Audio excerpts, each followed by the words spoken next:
Bonjour, bienvenue dans cette nouvelle vidéo. Merci de vous abonner, c'est gratuit. Il suffit simplement de cliquer sur le bouton qui se trouve en bas à droite de votre écran, le petit logo, pour souscrire. Voilà, donc nous allons aujourd'hui travailler sur un très gros pavé en termes d'utilisation d'Excel, à savoir la VBA. On l'appelle aussi macro. Donc la macro, vous le trouvez par rapport à fichier, accueil, insertion, tout à droite dans affichage. Et vous le trouvez à droite. Donc déjà, ce qu'il faut savoir, c'est que quand vous faites de la macro, il faut que votre fichier soit enregistré sous un format macro. Donc je vais dans fichier et je fais enregistrer une copie. Très bien, je vais dans parcourir.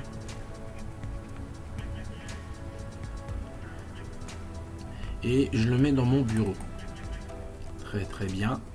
Maintenant, il me demande quel type de classeur ça représente. Moi, je veux pas que ce soit un classeur classique. Il faut qu'il soit adapté à de la macro. Donc, je vais sur classeur Excel comprenant en charge les macros. Sinon, je ne pourrais pas faire ma macro. Je fais enregistrer.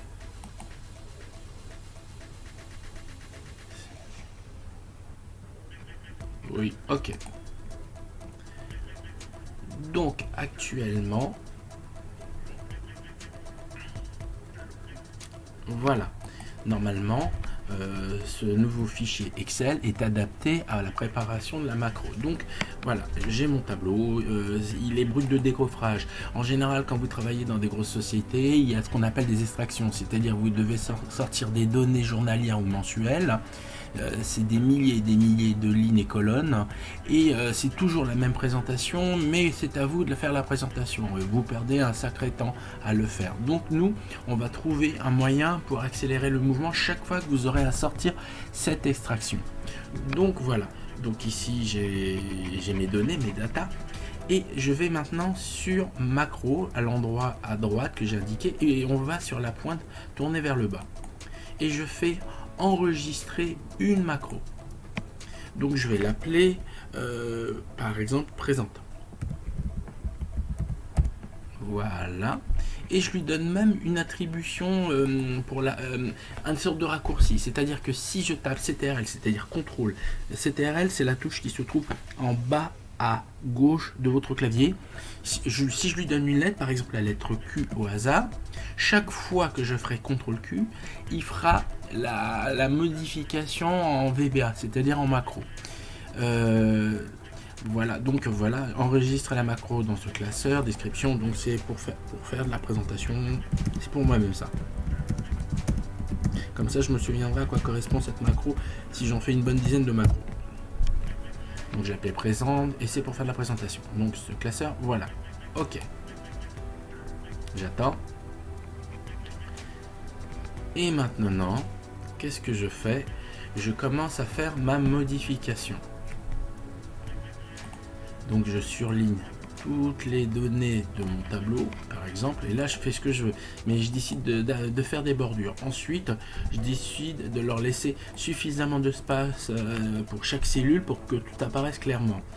Et ensuite, je dis que les titres doivent être dans cette couleur, en gras. Et je dis aussi que, par exemple, je veux que tout soit centré. Voilà. Et puis je vois que les datas apparaissent sous forme informatique.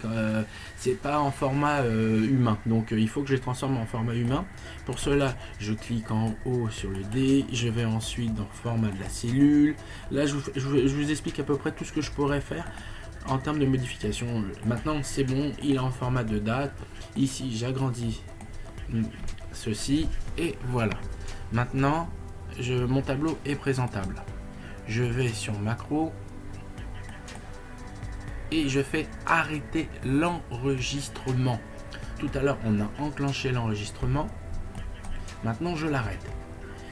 Ce qu'il faudrait qu'on fasse aujourd'hui, c'est voir qu'est-ce qu'on a enregistré comme data. Et là, on va rentrer dans la macro. Donc, on fait afficher les macros. Et je vois qu'il existe dans ma fenêtre une ligne qui m'indique qu'elle a été créée. Mais maintenant, je voudrais voir ce que j'ai inscrit dessus. Donc, je fais pas à pas détaillé. Voilà, ça c'est la macro que vous avez créée. Et donc ça prend, il y a plein de paramètres et de data, je ne suis pas là pour vous les apprendre, mais tout ce que l'on a fait nous aura permis de réaliser cette macro. Tout ça, c'est ce qu'on vient de faire quand on s'est mis en mode enregistrement.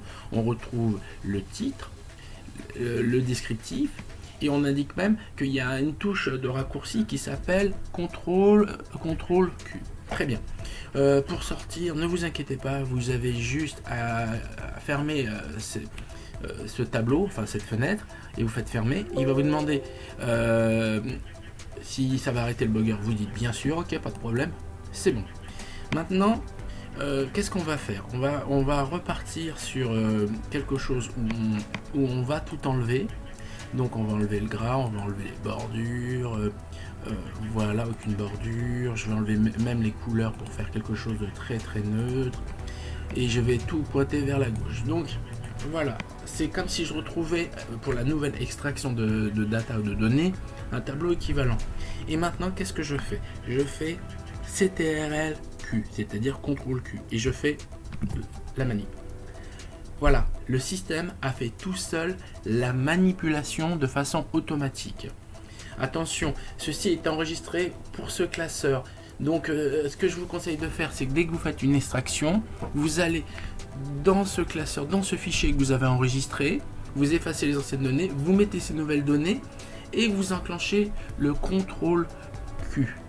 Donc c'est CTRL Q. Et l'opération se fait. Donc à partir de là, on peut vraiment dire que vous avez fait votre première macro. Merci, bientôt de nouvelles vidéos. Merci de vous abonner. Au revoir.